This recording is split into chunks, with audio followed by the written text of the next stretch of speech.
मुसिंह कथावाचक महिलाओं को क्यों भगा ले जा रहे हैं?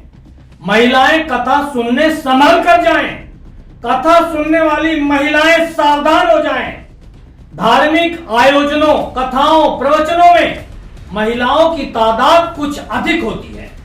हम आपको कई ऐसी घटनाएं आज बताने जा रहे हैं जो आप सुनकर हैरान हो जाएंगे कि कथा पंडालों में यह भी होता है, ऐसा भी हो सकता है।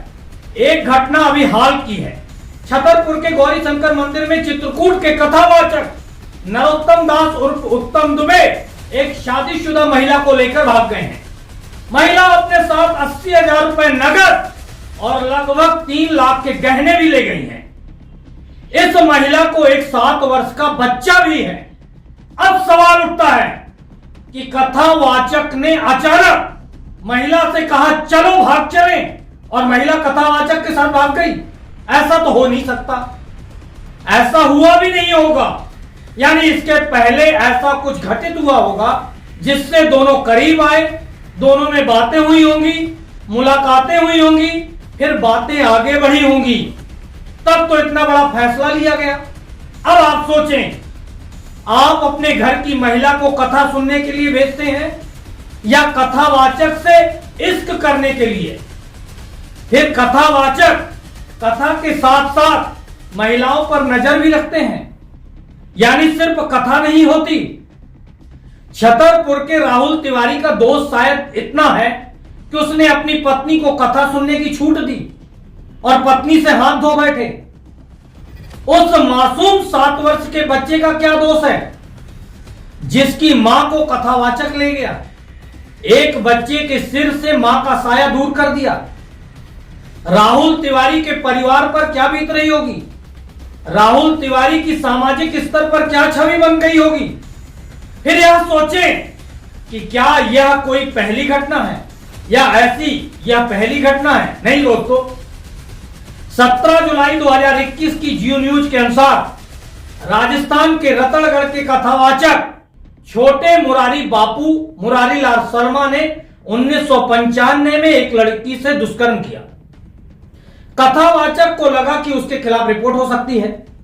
उसने इस लड़की से शादी कर ली। अब उसी लड़की ने इतने वर्षों बाद अपने पति कथावाचक पर अपनी 24 वर्षीय की बेटी पर गंदी नजर रखने के आरोपों की शिकायत दर्ज कराई है। शविता शर्मा ने अदालत में आरोप लगाए हैं उनके पति कथावाचक मुरारी लाल शर्मा के कई महिलाओं से अवैध संबंध हैं। पुलिस ने गिरफ्तार भी किया है। 19 जुलाई 2019 के अमर उजाला की खबर के अनुसार यूपी के थाना करहल क्षेत्र के अतिकुल्लापुर गांव निवासी कथावाचक उम्मेद यादव को गिरफ्तार किया गया है। यह अप्रैल 2019 को एक गांव में कथा पाठ करने आया था। उसी गांव से रात में एक किशोरी और 2 युवतियों को लेकर भाग गया। यानी 3 लड़कियों को एक साथ लेकर यह कथावाचक भागा। अमर उजाला 19 अप्रैल 2023 की खबर के अनुसार हरियाणा के भिवानी में कथावाचक आशीष के खिलाफ दुष्कर्म का मामला दर्ज हुआ है। 22 वर्षीय युवती ने पुलिस को बताया 2 साल पहले कथावाचक आशीष उनके गांव में कथा करने के लिए आया।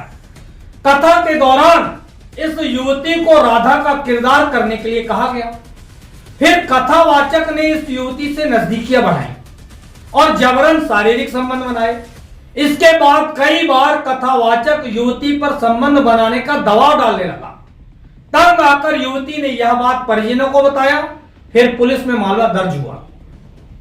नई दुनिया की खबर के अनुसार इंदौर के लसूड़िया थाना क्षेत्र में एक महिला इंटरनेट के माध्यम से एक कथावाचक के संपर्क में आई। कथावाचक को अपनी समस्या बताया तो उसने कुंडली दिखाने के लिए कहा। फिर कष्ट निवारण के लिए पूजा अर्चना करने को कहा। फिर बुआ के घर ले जाकर पानी में नशीला पदार्थ मिलाकर पिला दिया और दुष्कर्म किया। इसके बाद उसके ब्लैकमेल करने से तंग आकर इस महिला ने पुलिस में मामला दर्ज कराया।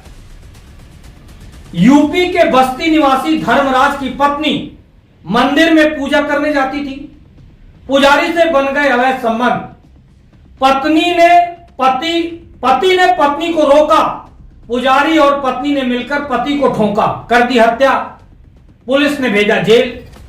9 मार्च 2020 की आज तक की खबर के अनुसार मथुरा में कथावाचक देवकी नंदन ठाकुर और उनके भाई विजय शर्मा के खिलाफ छेड़छाड़ और मारपीट का मामला दर्ज हुआ है। कुछ सवाल है मेरे मन में। कथा सुनने के लिए इतने मेकअप में तैयार होकर महिलाओं के उपस्थित होने का कोई धार्मिक कारण? कथा स्थल पर लगे कैमरों से भीड़ भरे पंडाल में से खूबसूरती को ढूंढ ढूंढ कर दिखाए जाने का धर्म या कथा से कोई संबंध? बार बार अधिकांश महिलाओं की तरफ कैमरे ले जाने का कोई खास प्रयोजन? इतनी घटनाएं क्या यह संदेश भी देती हैं कि कथा स्थलों पर कथा के अलावा और कुछ भी होता है? मैं फिर कहूंगा, कथा स्थल पर काफी कुछ होता है।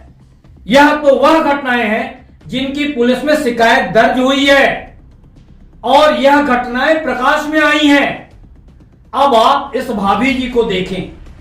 भाभी जी इसलिए कह रहा हूं क्योंकि सोशल मीडिया पर इनके अधिकांश वीडियो भाभी जी के संबोधन से वायरल हुए हैं।